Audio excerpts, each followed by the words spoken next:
Panci bubur ajaib. Pada suatu ketika, ada seorang gadis manis bernama Melody.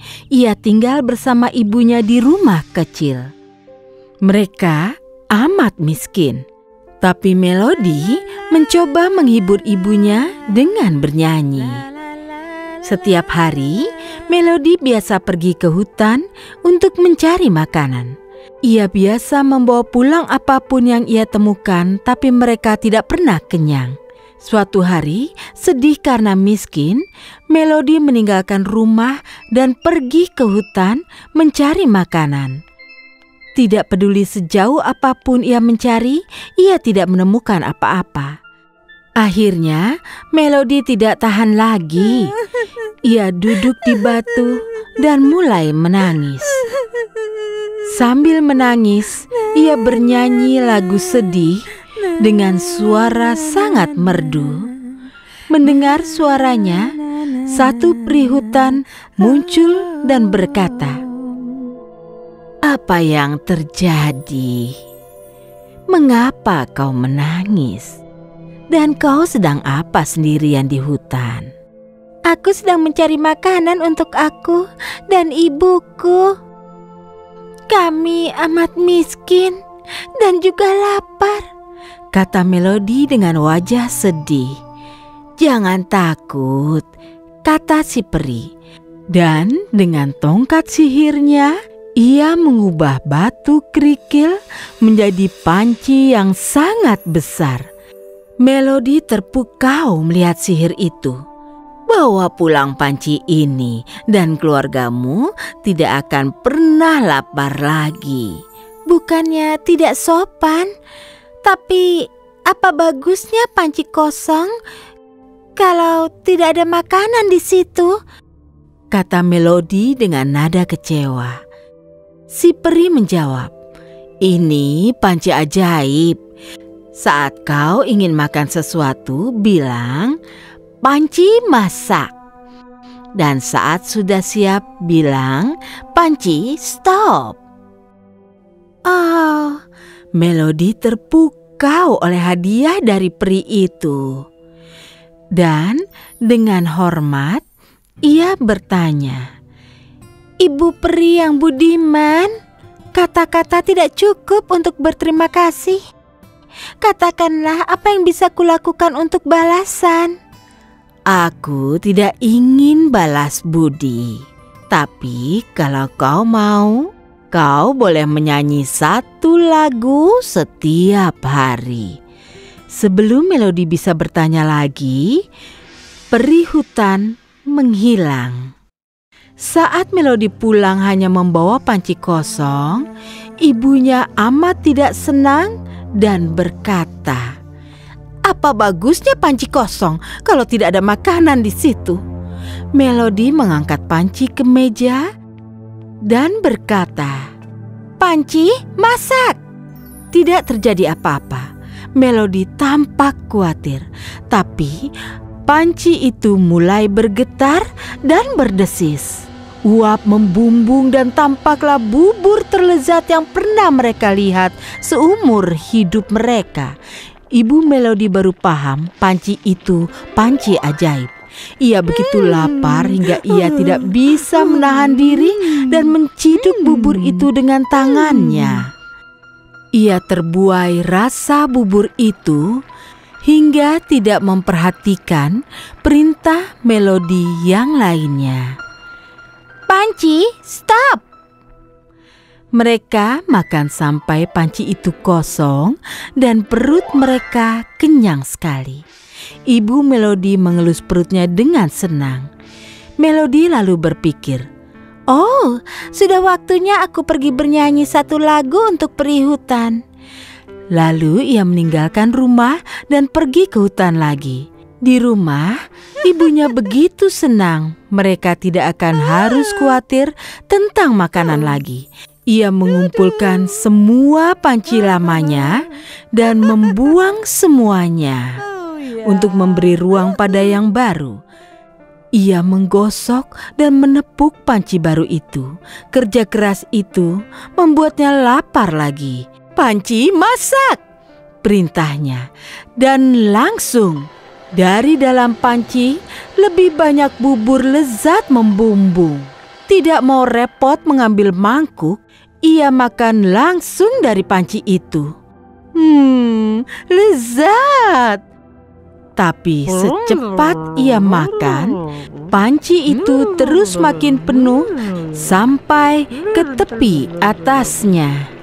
Astaga, bagaimana cara Melody membuat panci berhenti? Panci cukup, tapi bubur tetap meluap. Panci sudah banyak. Tapi buburnya malah tumpah di atas meja. Benar, sudah cukup. Bubur tumpah di lantai. Ibu Melody mulai panik. Berhenti! Selesai! Tidak mau lagi! Ia memerintahkan. Segera ia sadar ia telah melakukan kesalahan besar dan ia lari dari tempat itu. Bubur meluap dari pintu dan jendela sampai ke jalanan, bergelembung dan membuat ombak besar dan bergulung di desa. Orang-orang naik di atap-atap rumah dan berteriak minta tolong. Melody mendengar para penduduk desa berteriak. Ia bergegas dari hutan ke desa. Ia mengambil papan dan tongkat kayu, berdayung ke rumahnya. Saat ia tiba tepat di depan rumah, ia berteriak, "Panci, stop!" Itulah yang dilakukan panci itu. Begitu luapan berhenti, Melody melihat semua penduduk meraih ke bawah dan mengambil bubur dengan tangan ke mulut mereka. Seluruh desa menikmati bubur itu. Mereka terus makan bubur sepanjang musim dingin. Tidak seorang pun di desa itu pernah kelaparan lagi. Selesai. Gerinda ajaib. Di zaman dahulu kala di Mesir, ada seorang pelayan miskin bernama Noor. Ia bekerja pada majikan serakah bernama Anubis. Saat ia duduk di tempat teduh sepanjang hari, Nur dan para keponakannya bekerja di kebunnya. Nur memetik buah-buahan dan sayur mayur, sementara Ra dan Set mencabut dan memotongi ilalang. Di penghujung tiap hari, mereka membawa keranjang berisi makanan itu pada Tuan Anubis, dan ia akan menaruh keranjang berat itu di timbangan. Boleh juga. Tapi tiap kali Nur meminta upahnya, ia selalu berseru, "Kembali saja besok." Jadi Nur tidak punya uang. Tanpa uang, ia tidak bisa membeli makanan untuk para keponakannya. Suatu hari ia membuka lemari dan lemarinya itu kosong. "Aku akan pergi meminta makanan pada Tuan Anubis." Nur mendatangi langsung rumah tuannya. Ia sendiri yang menyambut di pintu, bukan salah seorang pelayannya. "Kau mau apa? Aku sangat sibuk." Nur mengintip ke ruang makanannya. Saat ia melihat makanan lezat, ia makin kelaparan. "Aku hanya ingin sedikit makanan. Keponakan-keponakanku lapar." "Makanan? Aku tidak punya cukup untuk diriku sendiri." Ia berbohong. "Pergi sana."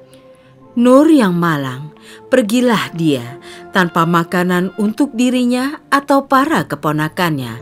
Di perjalanan pulang, Nur harus melewati sebuah gua. Tiba-tiba ia mendengar suara erangan aneh. Itu berasal dari dalam goa. Apa itu ya? Kedengarannya ada yang terluka. Itu adalah seekor serpopard yang terjepit di bawah batu dan berteriak keras kesakitan. Semula Nur ketakutan.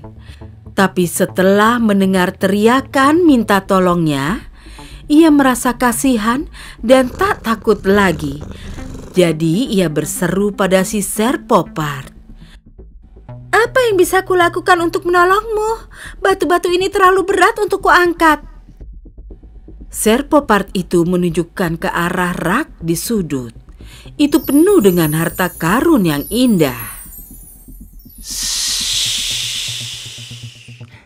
Turunkan gerinda emas itu dan bawa kepadaku. Nur menyerahkan gerinda itu padanya. Lihat dan dengarkan. Ia mulai memutar gagangnya.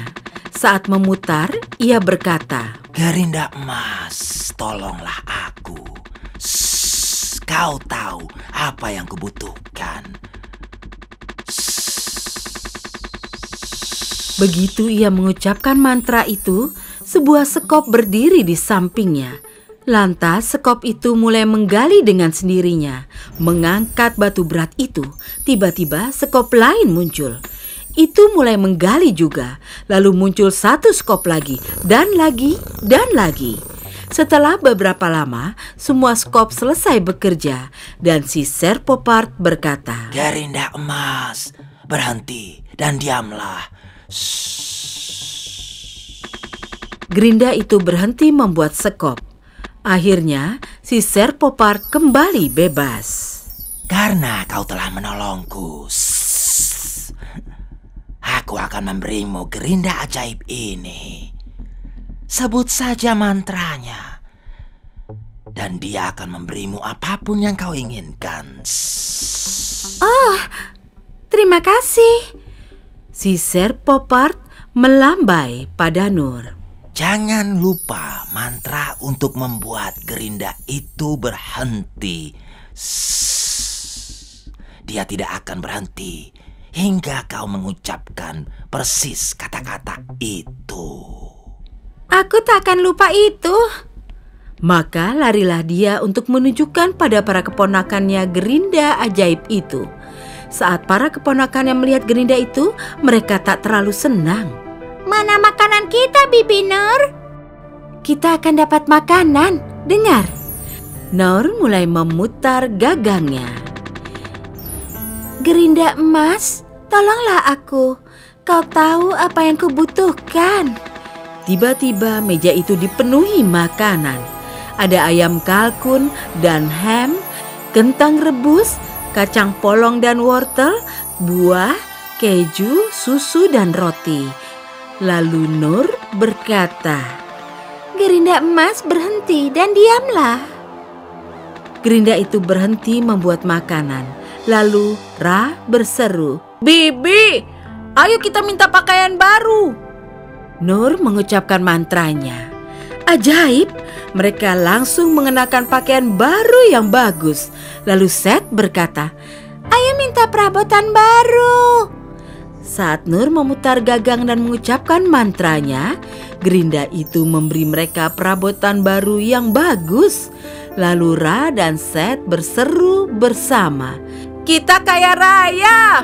Mereka melambung-lambung di ranjang baru mereka. Tapi ingat, jangan pernah beritahu siapapun mantranya. Keesokan harinya, Nur dan para keponakannya tidak pergi bekerja di kebun Tuan Anubis. Nur tinggal di rumah untuk menanam bunga. Set dan Ra pergi memancing di sungai. Tuan Anubis lantas datang berkunjung dan baru tahu mengapa Nur dan para keponakannya tidak datang bekerja padanya. Ia terkejut melihat barang-barang baru mereka. Ia berseru heran. Semua ini tidak mungkin milikmu. Dari mana kau mendapatkan semua ini?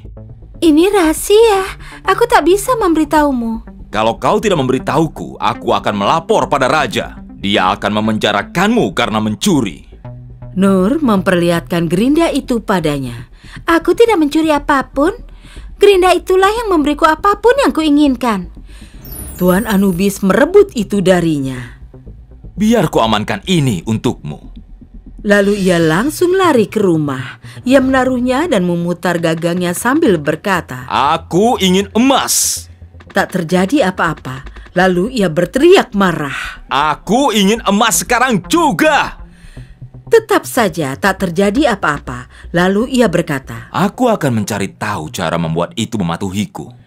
Pergilah ia mencari keponakan-keponakan Nur. Anubis kini tahu kenapa mereka tidak lagi datang ke tempatnya. Nur menghabiskan waktunya di kebun. Set dan Ra pergi memancing. karena Gerinda bisa memenuhi segala keinginannya dan mereka bisa hidup dengan bahagia. Dia menemui Ra dan Seth yang sedang memancing di sungai. Teman-teman, ku dengar kalian punya Gerinda yang memberi kalian apapun yang kalian mau. Katakan, bagaimana cara kerja Gerinda itu? Mudah sekali, kau tinggal berkata, "Gerinda emas, tolonglah aku. Kau tahu apa yang kubutuhkan, dan keluarlah apapun yang kau inginkan." Seth cepat-cepat menyenggol kakaknya. Ia berbisik, "Itu rahasia." Ra tidak berkata apa-apa lagi. Sangat menarik. Kini Anubis tahu cara kerja Gerinda itu. Ia lari ke arah kapalnya, meninggalkan desa itu supaya tak seorang pun bisa mencuri Gerinda ajaibnya. Ia tak sabar ingin mencoba lagi. Jadi ia mulai memutar gagangnya ke dalam laut. Aku harus mengetesnya dulu. Untuk sekarang, aku akan minta sedikit garam. Dengan suara paling serakah ia berkata, Gerinda emas, tolonglah aku. Kau tahu apa yang kubutuhkan. Pastinya Gerinda itu mulai membuat garam. Lalu makin banyak garam dibuat sehingga kapalnya penuh garam dan jadi amat berat. Jadi ia berteriak, Berhenti! Berhenti Gerinda! Hei, hentikan! Tapi ia tidak tahu mantranya. Jadi Gerinda itu tidak berhenti. Segera kapal itu mulai tenggelam karena terlalu berat. Akhirnya kapal itu dan Anubis tenggelam dalam air. Tapi tahukah kalian anak-anak? Gerinda ajaib itu masih terus membuat garam. Itulah yang menyebabkan air laut menjadi asin. Selesai.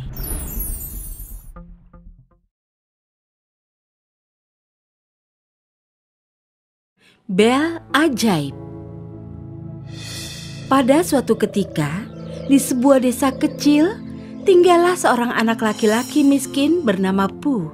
Ia tinggal bersama ibunya dan adik laki-lakinya di sebuah gubuk kecil yang berdiri tepat di tengah desa.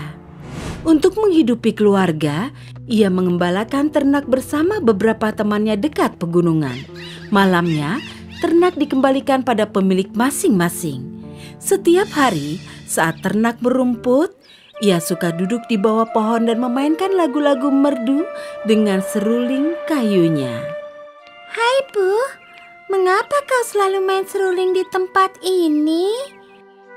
Entahlah, aku suka pohon ini. Dan kau mungkin mengira aku gila.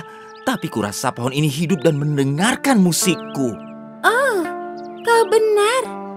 Apa? Kau juga merasa begitu? "Bukan, maksudku kurasa kau ini gila."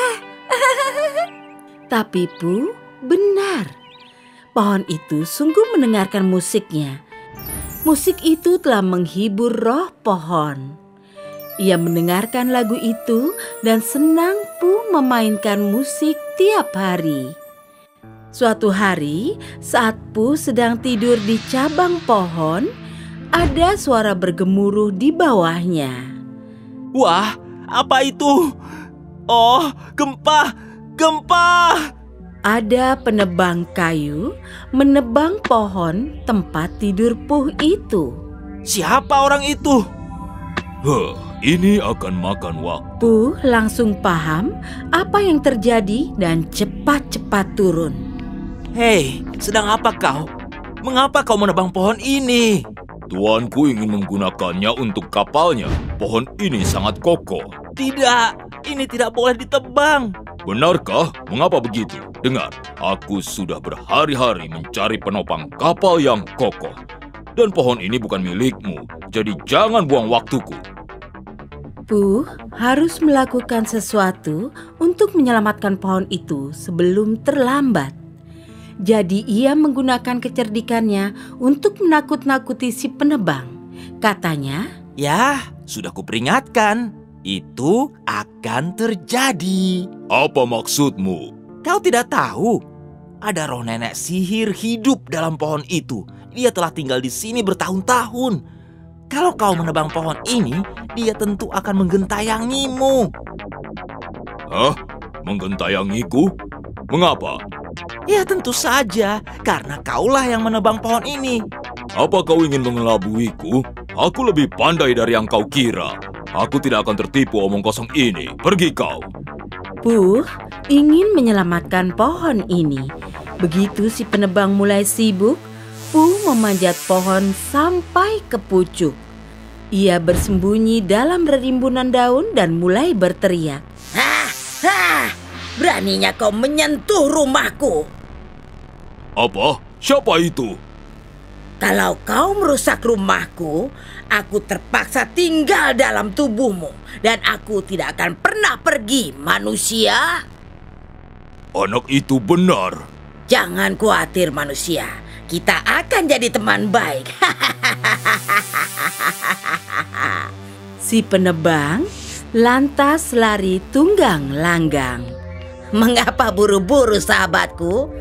Saat Puh menertawai si penebang, pohon itu jadi hidup.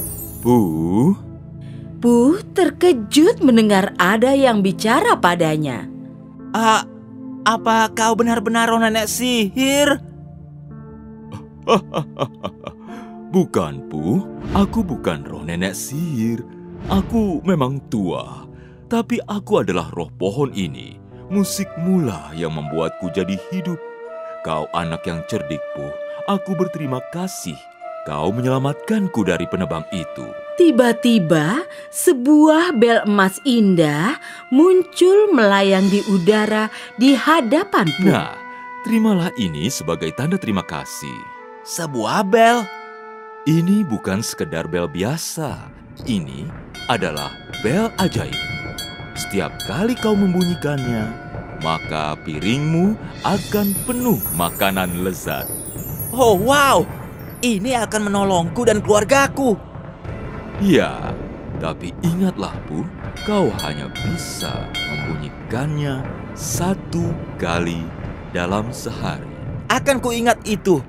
Terima kasih, pohon. Puh lari memanggil ibu dan adiknya di desa. Ibu, Roni, kemari, lihat apa yang kudapat. Puh menceritakan kejadian itu pada mereka. Mereka amat senang melihat bel ajaib itu. Mereka memohon makanan kesukaan mereka, membunyikan bel dan makan hingga puas.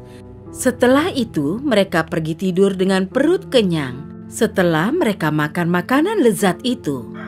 Keesokan paginya, seperti biasa, Puh mengembalakan ternak, meninggalkan belnya di rumah. Saat ia pulang malamnya, lelah dan lapar, ia melihat semua bejana kosong. Tak ada makanan sama sekali untuknya. Puh sedih dan hanya makan sisa-sisa makanan dari lemari. Masih lapar karena kurang makan, ia pergi tidur. Ia tidak bisa tidur karena merasa kelaparan. Jadi, ia memutuskan membawa bel itu dengannya keesokan harinya. Saat ibu dan adiknya lapar hari itu, mereka mencari bel itu. Mereka mencari di tiap sudut gubuk, tapi tidak menemukan bel itu. Hingga mereka jadi sedih. Mereka pikir bel itu hilang. Mereka tidak menemukan belnya dan juga makanan. Mereka terpaksa melewati hari dengan perut kosong. Saat Puh pulang sore harinya, ia mengeluarkan bel ajaib dari tasnya. Ia memesan makanan kesukaannya. Ibu dan adiknya sedih melihat ini. Sang adik mulai menangis dan berkata, Kakak, kami lapar dan mencari bel itu terus. Kakak egois sekali. Teganya. Mendengar ini, Puh menyadari kesalahannya. Ia menyesali keputusannya itu, tapi ia juga menyampaikan pendapat dengan jujur. Kalian meminta bel itu memberi makanan, tapi kalian lupa menyisakan untukku.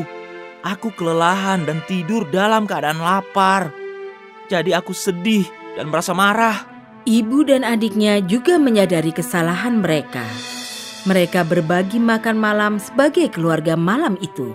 Dan sejak hari itu dan seterusnya, mereka tak pernah lagi tidur dengan perut kosong dan hidup bahagia. Selesai.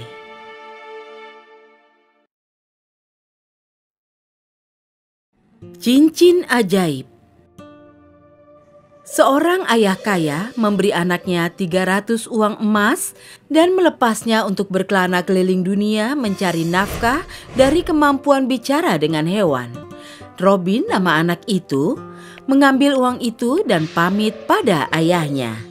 Ia belum pergi jauh saat ia berpapasan dengan beberapa gembala yang bertengkar soal anjing yang ingin dibunuh beberapa dari mereka. Tolong jangan bunuh anjing itu. Aku akan memberimu 100 uang emas untuk dia. Pinta si pemuda. Saat itu juga mereka bersepakat. Si pemuda bodoh mengambil anjing itu dan melanjutkan perjalanan. Tak lama kemudian, ia bertemu dengan beberapa orang yang bertengkar soal kucing. Beberapa dari mereka ingin membunuhnya, tapi yang lain tidak. Oh, tolong jangan bunuh kucing itu. Aku akan membayarnya 100 uang emas. Tentu saja mereka seketika memberinya kucing itu dan mengambil uangnya. Robin terus berjalan hingga tiba di sebuah desa. Di sana ada beberapa orang bertengkar soal ular yang baru mereka tangkap.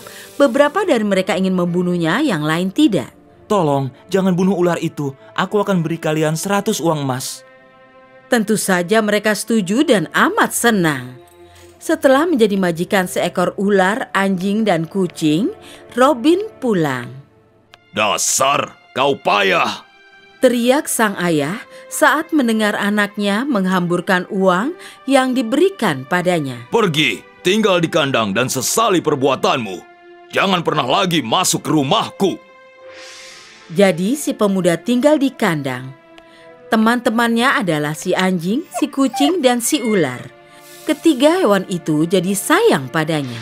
Suatu hari, dalam percakapan si ular berkata pada majikannya, "Aku adalah putra Raja Basilisk. Suatu hari aku keluar dari dalam tanah untuk minum. Beberapa orang menangkapku dan hampir membunuhku. Untung saja kau datang menyelamatkanku. Ayahku pasti akan senang melihat putranya diselamatkan." Di mana dia tinggal? Aku ingin bertemu dengannya. Bagus. Apa kau tahu Gunung Olympus? Di kaki gunung itu ada sumur mata air suci. Kalau kau ikut denganku dan menyelam di mata air itu, kita akan tiba di negeriku. Ayahku pasti akan memberimu penghargaan. Tapi, kalau dia bertanya apa yang kau inginkan, kau harus menjawab. Cincin di tanganmu dan sendok juga panci ajaibmu. Kalau itu semua jadi milikmu, kau tidak akan kekurangan apapun. Karena itu adalah cincin ajaib. Kau tinggal bicara pada cincin itu, maka istana beserta perabotannya akan tersedia untukmu. Juga panci dan sendok itu akan menyediakan segala macam makanan paling langka dan lezat. Ditemani ketiga hewan kawannya, si pria berjalan ke sumur itu dan bersiap untuk terjun, sesuai petunjuk si ular. Ia menyuruh anjing dan kucingnya tinggal menjaga pintu masuk. Si pemuda dan si ular tiba dengan selamat di tempat tujuan, dan berita kedatangan mereka disampaikan pada Raja Basilisk. Lalu sang raja memeluk anaknya dan menyambut menerima si orang asing itu di kerajaannya. Selamat datang di negeri ular, anak muda. Kau telah menyelamatkan nyawa anakku dan aku berterima kasih. Kini terserah kau, mintalah apapun dan aku akan memberikannya padamu. Terima kasih, Baginda. Tapi aku tidak ingin meminta imbalan apapun. Sudah kewajiban untuk menyelamatkan siapapun yang sedang dalam kesulitan. Kau tidak hanya baik hati, tapi juga tulus. Ini permintaanku. Tinggallah di sini beberapa hari. Pemuda itu tinggal di sana beberapa hari. Selama itu ia menerima cincin di tangan kanan raja, juga panci dan sendok ajaib sebagai tanda terima kasih raja padanya karena telah menyelamatkan anaknya. Ia lalu kembali. Saat tiba di permukaan mata air, ia menemukan teman-temannya si anjing dan si kucing menunggunya. Setelahnya, mereka berjalan bersama ke tepi sungai lalu memutuskan mencoba kekuatan cincin, panci, dan sendok ajaib itu di sana. Anak si saudagar itu bicara pada cincin itu. Seketika muncullah sebuah rumah indah dan seorang putri raja cantik berambut pirang. Ia segera menikahi sang putri. Mereka bersama membangun kerajaan sendiri, di mana rakyatnya tak pernah kelaparan berkat sendok dan panci ajaib.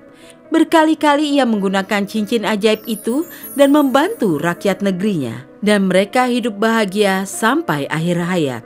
Dengan hanya 300 uang emas yang dibayarkan untuk menyelamatkan hidup teman-temannya, ia mendapatkan kebahagiaan dan kemakmuran sebagai imbalannya. Jadi anak-anak, hikmah dari kisah ini adalah perbuatan baik selalu mendapat imbalan yang baik pula. Selesai.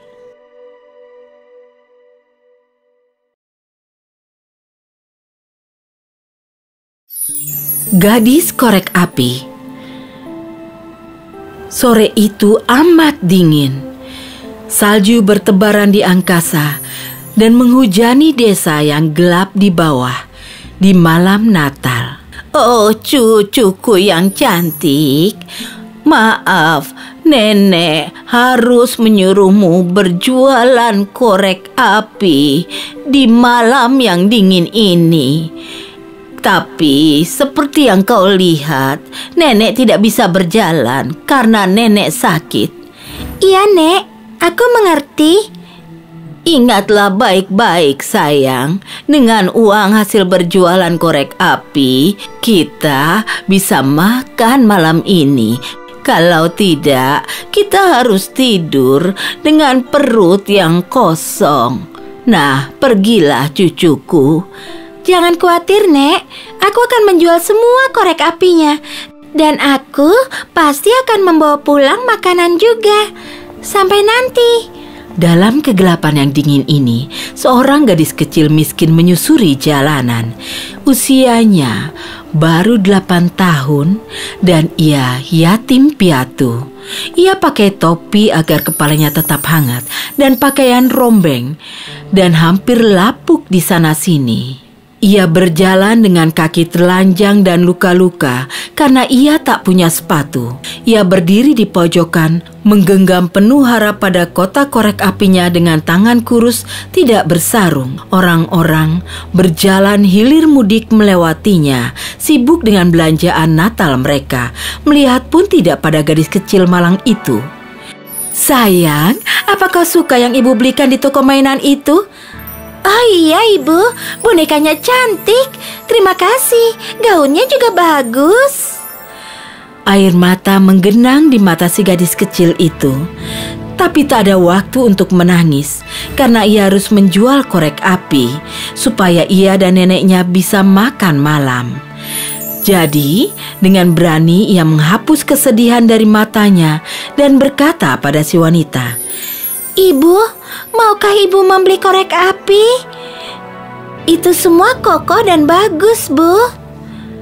Tidak, aku tidak butuh korek api. Menjauhlah dari putriku.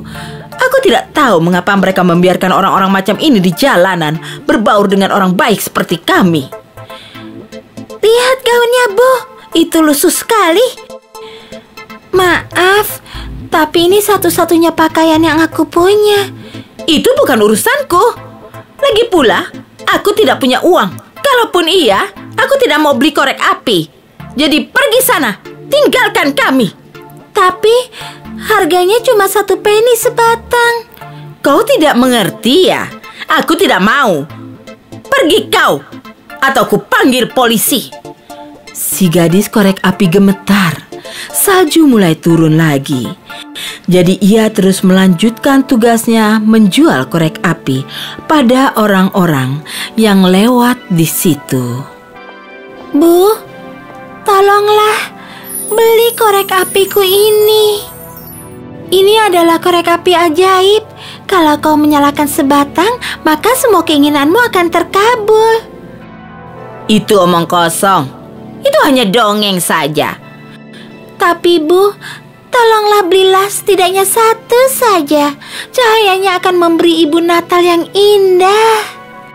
Sudah kubilang tidak. Tidak, aku tidak butuh itu. Benar, setiap koreknya berbeda.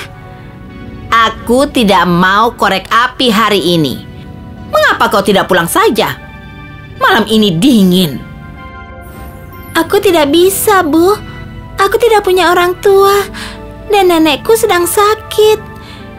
Aku tidak punya uang lagi untuk membeli obat atau makanan untuknya. Andai aku bisa membantumu, sayang. Tapi aku tidak punya cukup uang untuk disisihkan. Mungkin ada orang lain yang ingin membelinya darimu. Mungkin. Semangat si gadis korek api mulai pudar saat hawa dingin makin kuat dan mengepung sosok rapuhnya. Seakan hendak mencakarnya dengan kuku-kuku beku. Dengan tekad terakhir, si gadis korek api terus menawarkan barang dagangannya. Tapi sia-sia. Akhirnya, merasa kesepian dan tak kuat lagi, ia terjatuh di trotoar.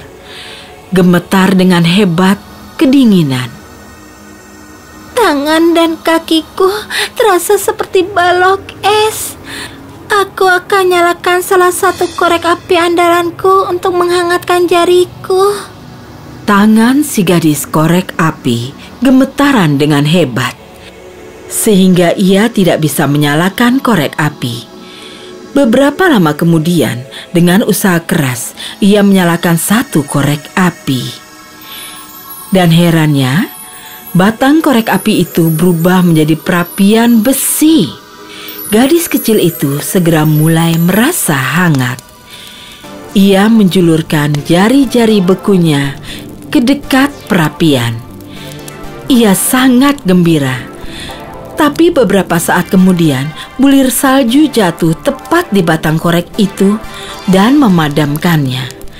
Jadi, ia berdiri dan sekali lagi berusaha untuk menjual korek apinya. Sayang, tak sebatang pun korek api terjual sejauh ini. Tiba-tiba, ia mendengar satu suara. "Hai gadis kecil, kau sedang jualan apa?" Aku menjual korek api. Apa ibu mau beli satu? Begitu ia berbalik ke arah suara itu, ia melihat seorang wanita tua gelandangan berdiri di pojokan dengan anjingnya yang kurus. Mereka berdua gemetar kedinginan. "Kau lihat sendiri, aku sama miskinnya sepertimu." Oh, maaf. Aku harus menjual korek api ini untuk mendapatkan makanan untuk nenekku. "Oh, gadis malang. Ya, apa boleh aku minta tolong? Tolong jaga anjingku dulu. Hanya sebentar. Aku harus pergi mencari makan. Mungkin aku bisa membawakanmu makanan juga." Ya, setidaknya aku bisa mendapatkan makanan untuk nenek. Tapi tolong cepat datang ya, karena aku harus mencari obat-obatan juga untuknya. Si gadis korek api setuju untuk menjaga anjing itu. Si wanita tua pergi sambil berjanji untuk kembali secepat mungkin. Ia memegang tali anjing itu sambil ia duduk diam di pojokan. Sebentar kemudian, si gadis malang mulai gemetar lagi. Ia berpikir untuk sementara dan mengeluarkan kotak korek api dan menyalakannya dekat dinding. Dia sangat terkejut. Ia melihat sebuah meja penuh dengan berbagai macam makanan, dengan kalkun, domba, ayam, ikan, apel, dan kue-kue. Oh, andai aku bisa makan itu semua. Aku merasa damai sekali di tempat ini.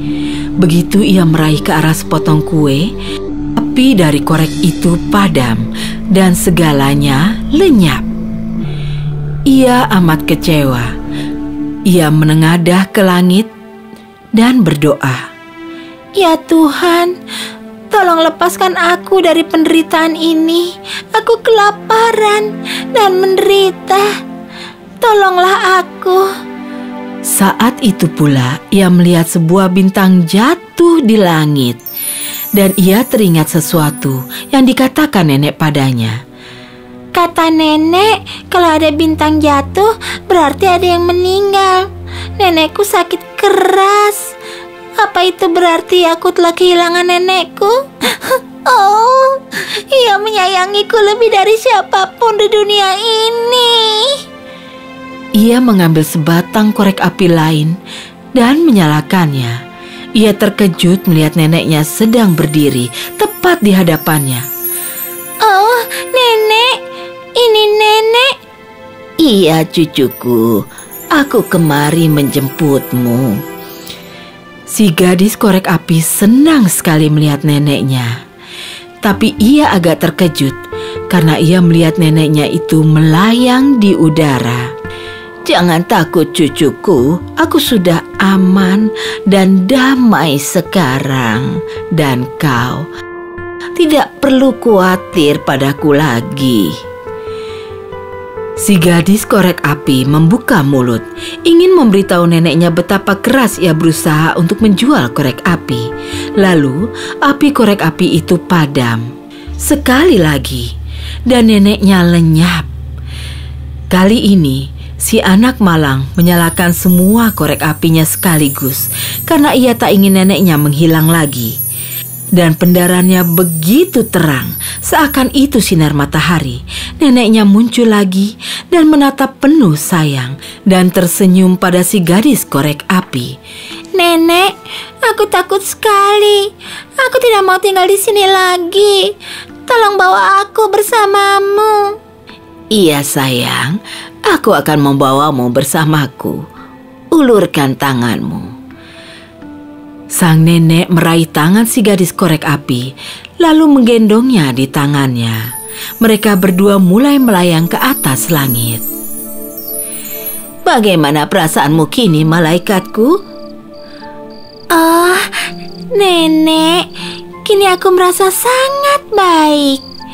Aku tidak merasa lapar atau kedinginan lagi. Rasanya aku seringan kapas. Sang nenek tersenyum lagi dan mereka berdua terbang ke surga. Di saat bersamaan, satu bintang kecil jatuh dari langit. Keesokan harinya, saat matahari terbit kembali, si gadis korek api sedang terduduk di tanah dengan semua korek api yang terbakar habis di tangannya dan senyum damai tersungging di wajahnya. Banyak orang menatap pada si gadis korek api yang sudah tidak bernyawa di pinggir jalan. Mereka semua berduka, merasa kehilangan nyawa gadis itu yang bagai cahaya cerah bagi mereka. Selesai. Pensil kecil ajaib.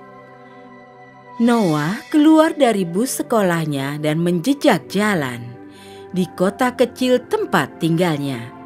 Ia tidak pernah menduga ini akan jadi hari teraneh dalam hidupnya.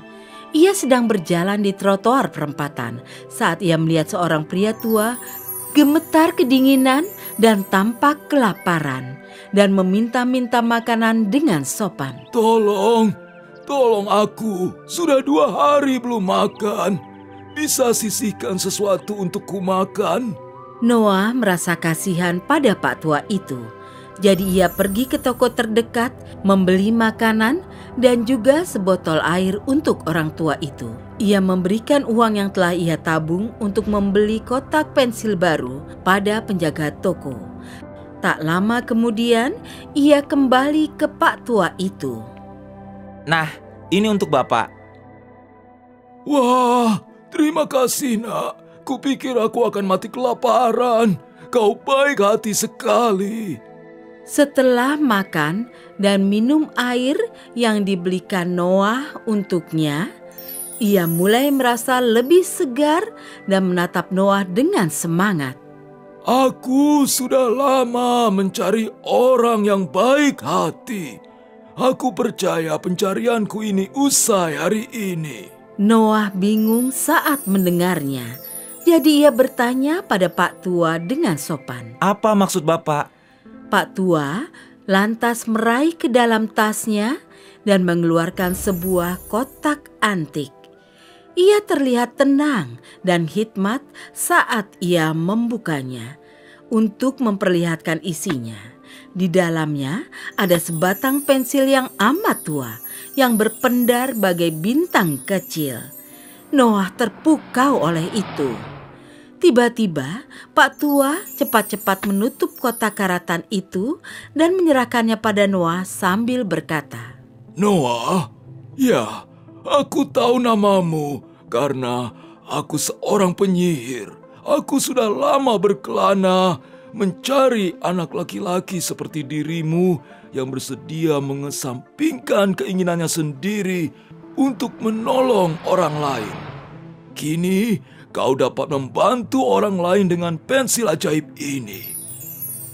Gambar saja apapun yang kau inginkan, dan itu akan muncul di hadapanmu seketika. Oh, wow! Terima kasih, Pak Penyihir. Kini aku dapat menolong orang-orang yang membutuhkannya kapanpun aku mau. Ini hebat. Terima kasih banyak. Ingat saja dua hal ini.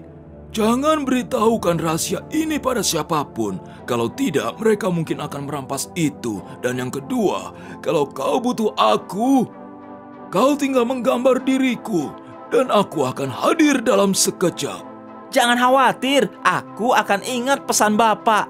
Tiba-tiba, dalam sekejap mata, si penyihir menghilang dan Noah dengan semangat melanjutkan perjalanan pulang. Noah tak sabar lagi ingin mencoba pensil ajaibnya. Jadi, ia menggambar kue. Dan kue itu muncul seketika di depannya, di atas piring perak. Keesokan harinya, ia mulai menolong setiap orang yang dilihatnya yang membutuhkan sesuatu. Ia sedang berjalan saat ia melihat petugas bel yang kelelahan dari hotel. Mencoba, tapi gagal mengangkut koper berbentuk aneh dan amat berat. Jadi, untuk menolong si pria muda itu, Noah menggambar sebuah kereta bagasi untuknya untuk meringankan beban beratnya itu. Lalu, ia melihat seorang gadis kecil yang bertelanjang kaki, dan tak seorang pun peduli. Tapi Noah iya, dan ia menggambar sekeranjang makanan, juga sandal yang nyaman untuknya. Lalu ia melihat sekelompok gelandangan menggigil di jalanan yang keras dan dingin. Jadi ia menggambar rumah-rumah kecil tapi indah untuk mereka tinggali. Begitulah cara Noah menolong orang-orang di sekitarnya. Suatu hari, saat ia menolong seorang pria miskin, si wali kota yang egois dan serakah melihat anak yang baik hati dan suka menolong itu. Si wali kota juga melihat cara Noah memunculkan semua benda-benda itu dengan pensil sederhana tapi ajaib. Keesokan harinya, si wali kota memerintahkan polisi untuk menangkap Noah karena menggunakan sihir secara ilegal untuk kaum papa, karena ia baru membuat peraturan bahwa sihir hanya bisa digunakan untuk orang-orang kaya saja. Polisi menemukan Noah menggunakan pensil ajaibnya. Disaksikan semua orang, dia membantu orang-orang yang kurang beruntung. Mereka menangkap Noah di tempat dan menggiringnya ke hadapan wali kota yang berkata, Noah, kulihat kau menolong orang-orang sakit, kelaparan, gelandangan, dan miskin. Kini kau harus menolongku. Gambar untukku yang kuinginkan. Pohon yang menghasilkan buah-buah dari emas murni. Pak, dengan segala hormat, saya hanya menolong orang-orang miskin dan berkebutuhan. Dan Bapak tidak miskin ataupun berkebutuhan. Itu bukan permintaan, Noah. Aku memerintahkanmu untuk melakukannya. Maaf, Pak Wali Kota, tapi saya tidak bisa melakukan ini. Kalau begitu, bersiaplah untuk dihukum berat. Si wali kota lantas menyuruh para pembantunya merebut pensil ajaib dari Noah. Seorang polisi berhasil merebutnya dan memberikannya pada wali kota. Kini wali kota mulai menggambar pohon berbuah emas. Itu gambar yang bagus, berwarna-warni dan detil. Tapi sihir pensil itu tidak berfungsi. Ia lalu menyerahkan kotak pensil itu pada si polisi yang juga mencoba, tapi gagal pula untuk mewujudkan apa yang telah dia gambar di atas kertas yang baru. Si polisi berkomentar pada wali kota. Saya rasa pensil ini tidak mau menuruti perintah kita, Pak. Dia hanya mengenali tangan Noah. Jadi, hanya anak itu yang bisa memenuhi keinginan Anda, Pak Wali Kota. Si wali kota serakah murka. Noah, aku minta untuk terakhir kalinya. Apa kau akan menggambar pohon berbuah emas untukku atau tidak? Pilih kata-katamu dengan bijak, atau itu akan jadi kata terakhirmu. Noah anak yang pemberani, tapi di titik ini ia hanya ingin mengakhiri kekacauan ini. Jadi ia bilang ia akan menggambar sesuatu dan si wali kota menyerahkan pensil ajaib itu padanya. Noah lantas menggambar seorang pria tua. Seketika itu, si penyihir yang telah memberi anak cerdik dan baik hati itu pensil ajaib datang menolong Noah. Begitu ia muncul, Pak Tua mengubah polisi-polisi itu menjadi kucing dan berkata, "Jangan coba-coba menyalahgunakan sihir pensil ini demi kepentingan serakamu, wali kota. Kalau tidak, kau akan jadi yang berikutnya menjilat ekor sendiri." Si wali kota amat ketakutan dan gemetar. Lalu Pak Tua menasihati si wali kota agar tak serakah dan egois. Si wali kota menyadari kesalahannya dan meminta maaf pada Noah dan si penyihir itu. Keesokan harinya si wali kota memberi penghargaan pada Noah atas perbuatan baik dan suka menolongnya. Disaksikan seluruh warga kota. Noah lantas terus menolong orang-orang yang kurang beruntung dan hidup dengan bahagia. Selesai.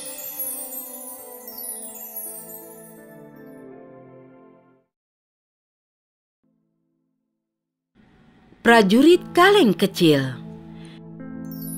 Pada suatu ketika, seorang pembuat mainan membuat 25 prajurit dari sepotong kaleng. Mereka semua membawa senapan, semua tampak tegap dan mengenakan seragam indah berwarna merah dan biru.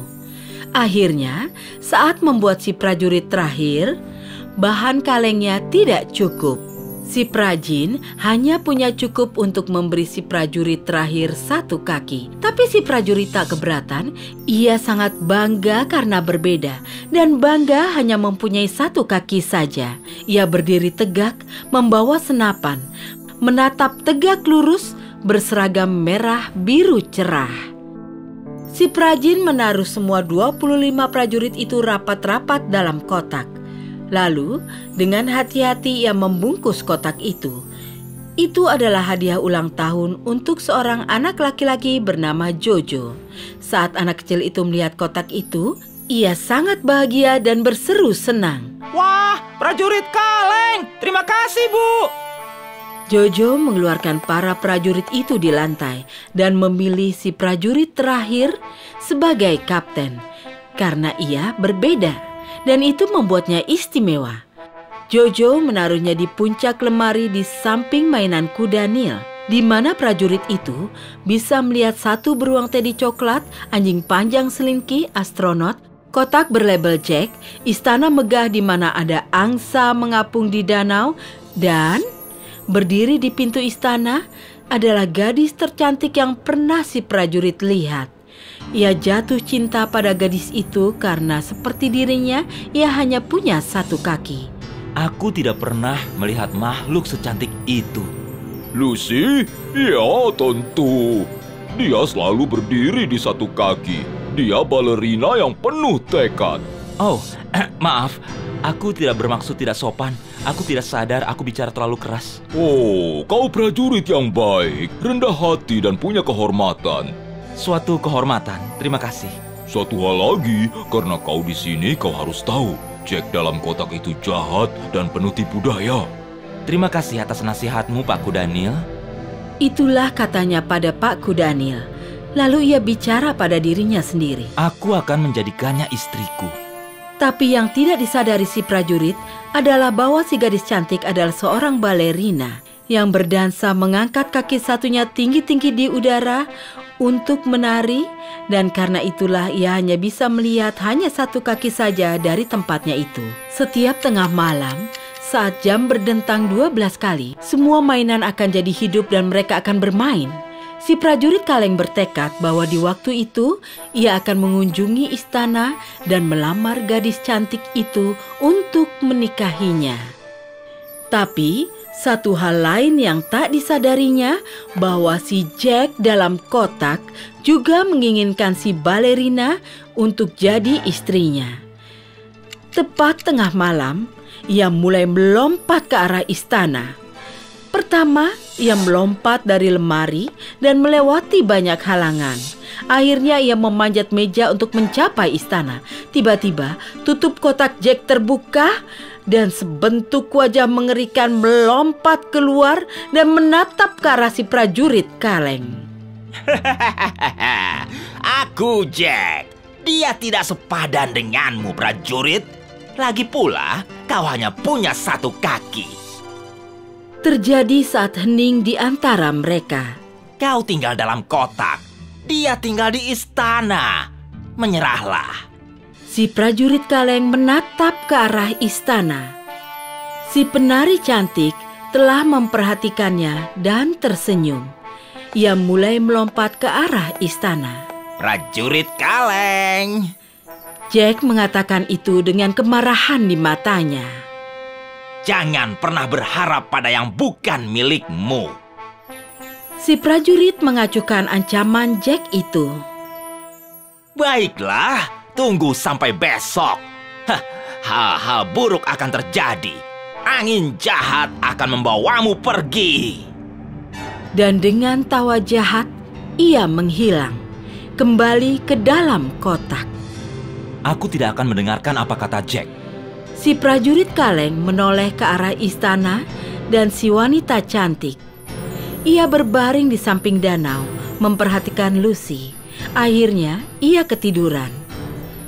Dari sana, si prajurit bisa melihat seluruh ruangan dan Lucy si cantik tersenyum padanya. Jadi ia balas tersenyum, tapi ia tidak bisa melihat kotak Jack. Tiba-tiba, angin berhembus mengenai tirai.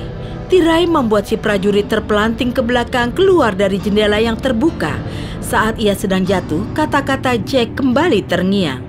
Angin jahat akan membawamu pergi. Dan ia mendengar tawa jahat Jack dalam angin itu. Prajurit kaleng kecil mendarat di trotoar. Lalu tetes-tetes hujan berat mulai berjatuhan. Tak lama kemudian air mulai mengalir ke bawah got di sampingnya. Hal buruk apa lagi yang akan terjadi padaku? Katanya pada dirinya sendiri. Seakan menjawabnya, dua anak laki-laki datang berlari di jalan. Mereka berpikir akan menyenangkan mengirim satu prajurit kaleng ke laut untuk penjelajahan. Mereka cepat-cepat membuat kapal kecil dari koran bekas dan menaruh si prajurit di sana. Mereka meluncurkan perahu itu ke dalam selokan. Si prajurit kaleng masih menyandang senapannya. Dia bertanya-tanya, apa aku akan melihat penari cantikku lagi? Arus besar mengayun perahu itu naik turun. Tiba-tiba perahu itu menukik dan meluncur ke dalam lubang. Si prajurit kaleng gemetar. Ia menggenggam senapannya erat-erat. Sebenarnya apa yang terjadi? Pasti Jack di balik semua ini. Di dalam lubang itu amat gelap. Dari kejauhan, ia melihat sesuatu yang seperti lampu depan mobil. Saat perahu itu makin dekat, si prajurit baru sadar bahwa kedua lampu itu sebenarnya adalah mata. Itu mata tikus got yang besar dan jelek. Itu adalah patroli perbatasan. Ia berteriak, Paspor! Si prajurit tetap diam. Tangan si tikus got terulur untuk meraih paspornya. Tapi si prajurit terlalu cepat. Ia menabrakkan perahunya pada pagar jerami dan melesat pergi. Si tikus mengejar sambil berteriak, Hentikan dia! Hentikan dia! Dia belum bayar tol! Dia tidak punya paspor! Tapi arus air terus menerjang. Si prajurit kaleng dapat melihat cahaya siang di depan. Bebas, bebas. Aku mungkin bisa pulang untuk melihat senyumnya sekali lagi. Saat kapal kecil itu melaju ke arah cahaya, si prajurit mendengar suara. Itu adalah air terjun. Perahu kecil itu melayang ke udara. Jauh di bawahnya adalah sebuah kanal. Oh, jangan lagi. Walaupun ketakutan, ia menolak menutup mata. Perahu itu berputar dan menabrak permukaan air dan akhirnya perahu itu tenggelam. Si prajurit terlempar ke dalam air bergelora dan segalanya jadi gelap. Ia telah ditelan seekor ikan. Setelah si prajurit itu terbaring dalam perut ikan untuk beberapa jam, kilat menyambar. Lalu ia mendengar satu suara yang dikenalnya. Astaga, itu si prajurit berkaki satu. Ikan yang menelannya itu terpancing, dibawa ke pasar dan dijual pada Ibu Jojo. Saat si ibu memotong ikan, ia menemukan si prajurit kecil. Dengan hati-hati, si ibu mengeringkan si prajurit lalu menaruhnya dalam istana di samping si penari cantik dan pergi.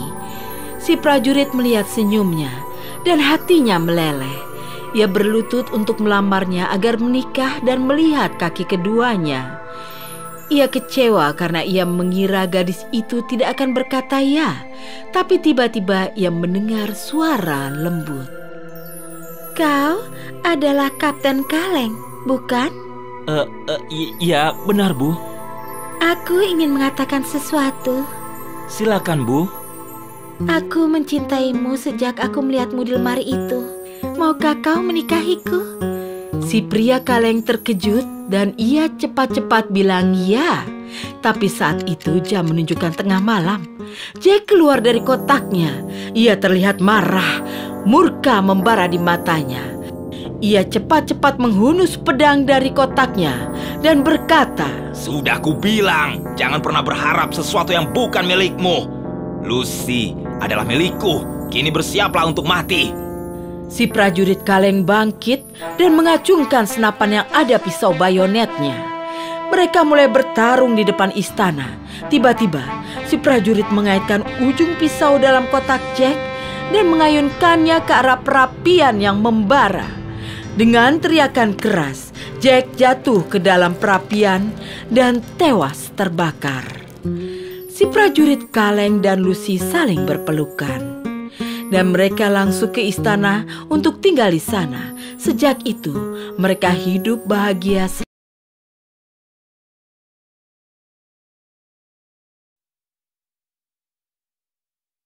Sentuhan Midas. Zaman dahulu kala, ada seorang raja bernama Midas, orang terkaya di seluruh daratan itu. Tapi ia ingin jadi lebih kaya lagi. 1.400.3.472. Ia mencintai emas lebih dari apapun. Sebenarnya, ia mencintai emas lebih dari putrinya sendiri Marigold, yang dinamainya dari bunga emas. Marigold adalah gadis kecil manis yang selalu merindukan kasih sayang ayahnya. Suatu hari, ia berdoa, mengeluh pada dewa. Maka dewa berniat memberi ayahnya yang serakah itu pelajaran. Jadi, sang dewa muncul di hadapan sang raja. Siapa kau? Seseorang yang dapat menawarkanmu cukup emas agar bahagia. Cukup emas? Tak seorang pun bisa punya cukup emas. Bagaimana jika kau membagikan emasmu pada semua orang di negeri ini dan lebih kaya lagi? Berbagi? Kalau begitu aku tidak akan jadi yang terkaya lagi. Apa ada apapun yang bisa memuaskanmu? Ya, ada sesuatu yang bisa memuaskanku. Katakan, apa itu? Kalau apapun yang kusentuh berubah jadi emas, baru aku puas. Dewa menumpangkan tangannya pada kepala sang raja dan mengucap mantra. Raja Midas berhati cadas. Kuberi kau emas tak terbatas. Dewa menjentikan jari dan lenyap. Aku pasti sedang bermimpi. Aku sudah terlalu lama di ruangan ini. Sambil memanjat tumpukan emasnya, ia keluar dari ruang hartanya. Tapi begitu ia menyentuh pintu untuk menutupnya, pintu itu secara ajaib berubah menjadi emas. Emas! Itu berubah jadi emas! Tak percaya yang baru dilihatnya, ia tanpa sengaja menyentuh dinding dan dinding itu juga berubah menjadi emas. Emas! Lagi, itu emas! Midas berlari melintasi istananya, menyentuh apapun yang dilihatnya. Kesenangan dan terengah-engah, ia sampai ke kamar putrinya. Marigold menatap ayahnya. Ayah, lihat bunga mawarku yang indah. Mereka begitu merah dan wangi sekali. Midas memotong kata-kata anaknya. Marigold, Marigold, ayah punya kejutan untukmu. Kalau kau pikir bungamu indah, lihat ini. Midas menyentuh rumpun mawar dan itu berubah jadi emas. Ayah, teganya kau. Itu mengerikan. Mereka kehilangan warnanya dan kini mereka berbau logam. Dan kelopaknya keras sekali. Tapi kini mereka berharga tinggi. Bunga mawarku rusak. Tolong jangan sentuh bunga lain. Aku suka itu apa adanya. Mengabaikan anaknya, Midas lari sepanjang taman dan mengubah seluruh taman Marigold jadi emas. Aku ingin mengadakan pesta untuk merayakan kekuatan baruku. Apa kita mengundang semua bangsawan di negeri ini? Ya, segera. Malam itu, para bangsawan berkumpul di istana Raja Midas. Semua orang tidak tahu pertemuan itu untuk apa. Saat para tamu sedang berbincang-bincang, Raja Midas menyela. Ya, aku punya sesuatu untuk diungkapkan. Serahkan padaku perabot makan porselen. Saat sang raja menyentuh piring itu berubah jadi emas. Para bangsawan tak percaya mata mereka. Terkejut. Setiap mata menatap Raja Midas mengubah semua piring dan alat makan menjadi emas di depan mata mereka. Sang raja menyombongkan kekuatan barunya pada setiap orang sampai mereka pergi. Lelah, lapar, dan haus, ia akhirnya menuang anggur dari cawannya ke dalam bibirnya. Seketika, cairan itu mengeras bagai es emas. Wajah raja berubah pucat. Tangannya gemetar saat ia meraih roti. Saat jarinya menyentuh roti itu menjadi balok emas. Marigold menyadari tatapan ngeri di wajah ayahnya itu. Ayah, ada masalah apa? Ia menghampiri pelukan sang ayah sebelum sempat dicegah. Begitu ia menyentuh Midas, ia juga berubah menjadi patung emas padat. Tidak, aku salah. Berkah ini kutukan. Oh dewa, kasihanilah aku. Akhirnya sang dewa muncul lagi di depannya. Apa yang terjadi kalau aku mengasihanimu? Aku akan membuka ruang hartaku dan berbagi dengan yang miskin. Bisa mendapatkan putriku lagi, juga makan dan minum. Ini hal-hal yang lebih berarti bagiku daripada kekayaan. Kulihat kau telah mendapat pelajaran. Untuk mengakhiri kutukannya, ikutlah denganku dan mandilah di sungai di belakang taman. Saat Midas melangkah ke dalam sungai, serpihan-serpihan emas seluntur dari dirinya dan bercampur dengan pasir. Ia bergegas kembali ke istana. Di taman, ia menemukan bahwa mawar-mawarnya telah kembali merah dan wangi seperti semula. Marigold!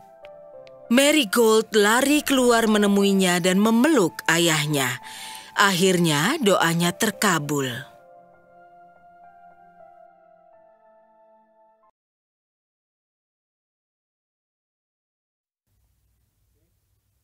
Katak ajaib. Seorang wanita tua pernah tinggal di suatu desa.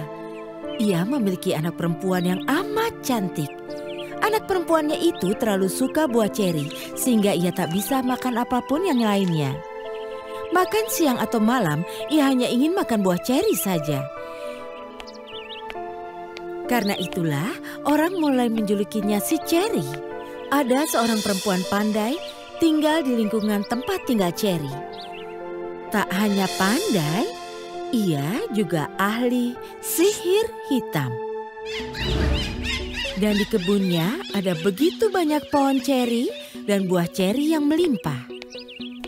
Si Ceri biasa menyelinap dalam kebun itu karena ia tidak bisa menahan diri. Dan ia biasa mencuri beberapa buah ceri. Karena ini, si tukang sihir jadi amat marah. Terlebih lagi si Ceri sangat cantik. Rambutnya sangat panjang dan sehalus sutra. Wajahnya secerah matahari. Segalanya pada dirinya begitu cantik sehingga si tukang sihir tidak bisa menahan amarahnya. Suatu hari, seperti biasa, Cherry sedang mengumpulkan buah ceri di kebun. Si nenek sihir melihatnya dan meledaklah amarahnya. Ia lantas merapal mantra sihir, sehingga mengubah si Cherry menjadi seekor katak buruk rupa. Si Cherry yang malang. Konon, raja di negeri desa itu berada punya 3 anak laki-laki.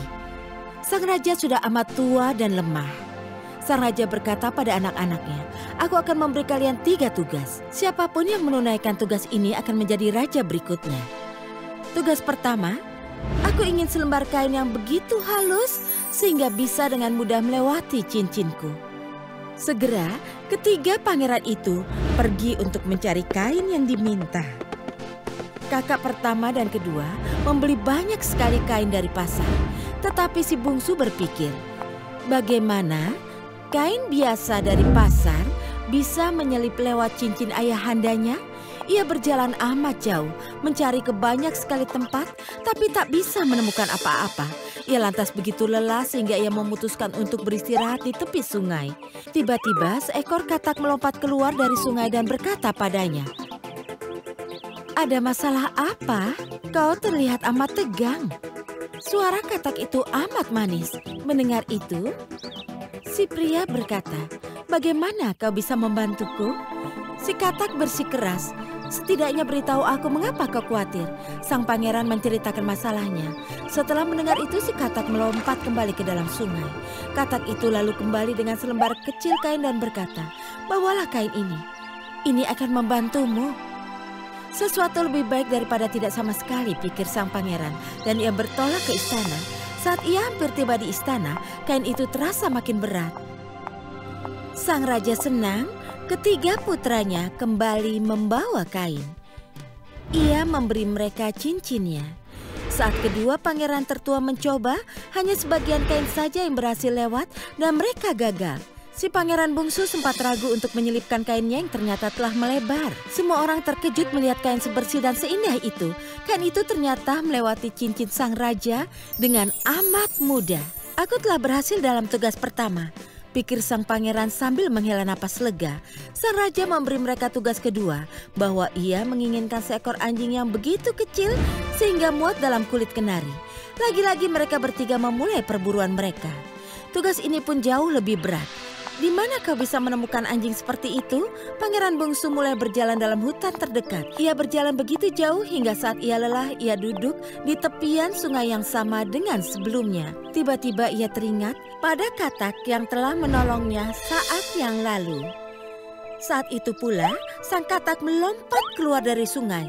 "Oh pangeranku, mengapa kau bersedih lagi?" Sang pangeran memberitahunya tentang tugas kedua itu. "Tunggu, biar aku mencoba membantumu lagi." Lalu katak itu melompat ke dalam sungai. Lalu ia keluar dari sungai dengan memeluk sebutir buah kering. "Bawalah ini dan pecahkanlah saat kau sudah tiba di istana, dan kau akan melihat keajaibannya." Sang pangeran dengan senang bertolak kembali ke istana. Kedua kakak menemukan banyak anak anjing, tapi semuanya tidak berguna. Beberapa dari mereka berkepala besar, beberapa berkaki besar, dan beberapa lagi berekor panjang. Mereka berdua amat sedih karena telah gagal. Kini giliran si bungsu memecahkan buah keringnya. Kejutan! Ada seekor anak anjing lucu duduk dalam kulit buah itu. Sang raja mencoba memuat anak anjing itu dalam kulit kenari dan ia dengan mudah muat di dalamnya. Pangeran bungsu sangat bahagia. Sang raja sangat bahagia juga. Kini saatnya tugas ketiga dan terakhir. Siapapun yang mendapat gadis tercantik sebagai calon istrinya akan menjadi raja berikutnya. Bagus, itu tugas yang mudah.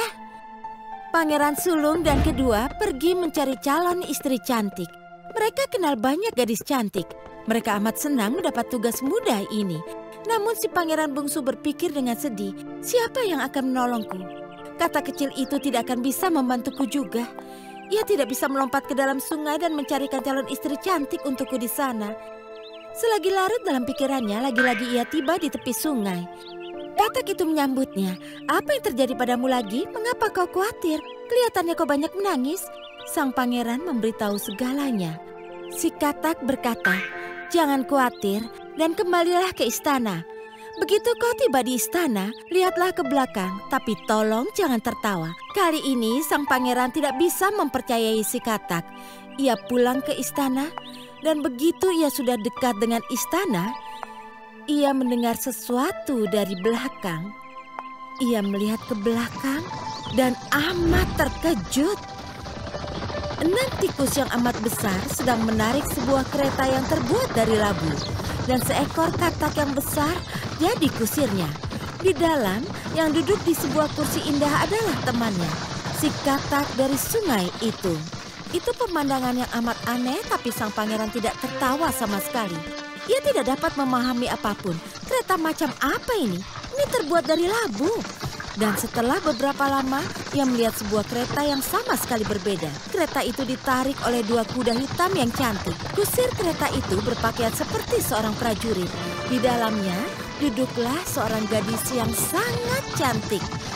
Pada pandangan pertama, ia mengenali gadis itu sebagai katak dari sungai itu. Ketiga pangeran lantas memasuki istana. Kedua pangeran tertua membawa banyak gadis cantik. Namun begitu Cherry memasuki istana, semua orang terpukau olehnya dan ia dimahkotai sebagai ratu kecantikan karena ia adalah yang tercantik dari semuanya. Jadi sudah dipastikan karena pangeran bungsu telah menunaikan semua tugasnya, ia ditetapkan sebagai calon raja berikutnya.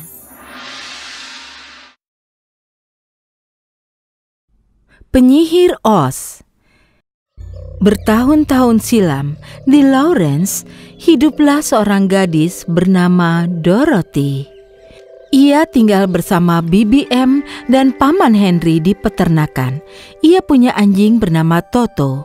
Suatu hari ia melihat cuaca aneh, awan pekat dan guntur yang menggelegar. Paman Henry duduk di ambang pintu dan menatap langit dengan gelisah karena lebih mendung dari biasanya. Dorothy berdiri di dalam rumah, menggendong Toto dan menatap langit pula. BBM sedang mencuci piring saat ia mendengar deru angin. Ia pun lari ke pintu untuk melihat apakah badai akan datang. Tiba-tiba Toto melompat dari pelukan Dorothy dan lari ke arah angin puyuh. Dorothy pun ikut lari untuk menangkapnya. Toto sembunyi di bawah balon udara panas yang mendarat di luar peternakan. Di sana ia bertemu seseorang yang amat menarik. Namanya Profesor Marvel. Dan balon besar itu adalah miliknya. Ia menyambut Dorothy dengan kata-kata ajaib. Sim sim salabim. Kalau ucapanku berarti, kau pasti Dorothy. Dorothy penasaran mengapa ia sampai tahu namanya. Tapi tiba-tiba ia melihat angin puyuh besar mendatangi mereka. Sehingga ia mengambil Toto dan lari secepatnya ke arah rumah. Saat ia tiba, sudah terlambat.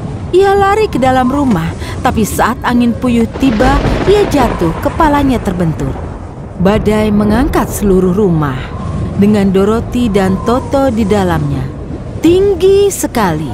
Setelah beberapa lama, rumah itu mendarat di tanah. Ia melangkah keluar dan melihat tempat yang sangat berbeda. Tempat ini jauh lebih berwarna dan indah daripada Lawrence. Glinda, penyihir baik utara, muncul dan menyambutnya. Selamat datang Dorothy ke negeri Oz. Aku penyihir utara. Oh, astaga, kenapa aku di sini? Seingatku ada tornado lalu kau datang kemari Dorothy. Tornado itu portal menuju negeri Oz. Dan aku sungguh berterima kasih padamu telah membunuh penyihir jahat timur. Kau baik sekali, tapi pasti ada kesalahan. Aku tidak membunuh siapapun. Rumahmu yang melakukannya, dan itu sama saja kan? Lihat, Glinda menunjuk ke sudut rumah itu. Itu dia kedua kakinya masih terjulur dari bawah balok kayu. Dorothy tidak percaya itu dan berteriak ketakutan. Adik si penyihir jahat juga melihat apa yang terjadi. Ia segera tiba di tempat itu. Ia sedang terbang dengan sapunya dan sangat marah karena Dorothy telah membunuh saudaranya. Tikus kecil, beraninya kau membunuh kakakku. Kau bahkan berani memakai sepatu Mira kakakku yang harusnya jadi milikku. Aku tidak akan mengampunimu. Dorothy tidak tahu bagaimana sepatu Mira itu bisa ada di kakinya. Tapi itu tidak mau lepas setelah ia berkali-kali coba melepaskannya. Tiba-tiba penyihir timur merapal sihir pada Dorothy. Tapi itu terpental balik ke dirinya sendiri dan ia terlalap api. Sambil merutuk ia berkata, Tikus kecil, aku akan kembali dan menunjukkan murkaku. Penyihir itu terbang pergi. Kini Dorothy punya seorang musuh. Dorothy ketakutan dan bilang, Glinda, aku harus bagaimana? Ia pasti akan kembali padaku. Oh, astaga, jangan khawatir. Kini kau harus kembali ke Lawrence sesegera mungkin. Tapi aku tidak tahu cara kembali ke rumahku. Kau harus pergi ke kota Zamrud. Penyihir besar Oz tinggal di sana. Mintalah ia menolongmu. Bagaimana caranya aku sampai ke kota Zamrud? Apa itu jauh? Maukah kau ikut aku? Kau harus mengikuti jalan bata kuning. Itu jauh dan sepatu Mira itu akan melindungimu. Tidak akan ada yang melukaimu selama kau memakainya.